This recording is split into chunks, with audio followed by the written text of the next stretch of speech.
نحمدہ و نصلی علی رسولہ الکریم۔ فیصل آباد سے ہمارے پاس ایک سوال ہے کہ کیا نجاشی بادشاہ مسلمان ہو گئے تھے یا نہیں؟ نجاشی بادشاہ مسلمان ہو گئے تھے جی۔ ان کا اصل نام اسمحہ تھا، اور یہ نبی کریم علیہ السلام کے صحابی نہیں ہے بلکہ تابعین، انہوں نے صحابہ کی زیارت کیا۔ 9 ہجری میں ان کا وصال ہوا ہے۔ نبی کریم علیہ السلام نے مدینہ شریف میں ان کی غائبانہ نماز جنازہ پڑھائی۔ احناف کے نزدیک غائبانہ نماز جنازہ پڑھنا جائز نہیں ہے، یہ نبی کریم علیہ السلام کی خصوصیات میں سے ہے، اور یا پھر یہ ہمارے علماء نے جواب دیا کہ ان کی جو جنازہ تھا نبی کریم علیہ السلام کے سامنے کر دیا گیا تھا۔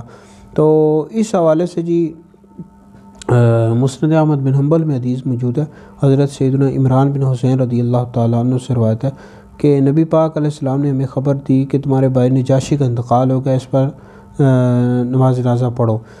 تو ہم نے صف بنا لی، نبی کریم علیہ السلام آگے کھڑے ہو، ہم یہی گمان کرتے تھے کہ جنازہ نبی کریم علیہ السلام کے سامنے ہے۔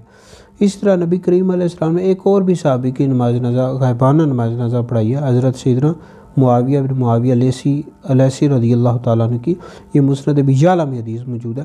تو بہرحال یہ حضور علیہ السلام کی خصوصیات میں سے ہے، ٹھیک ہے جی۔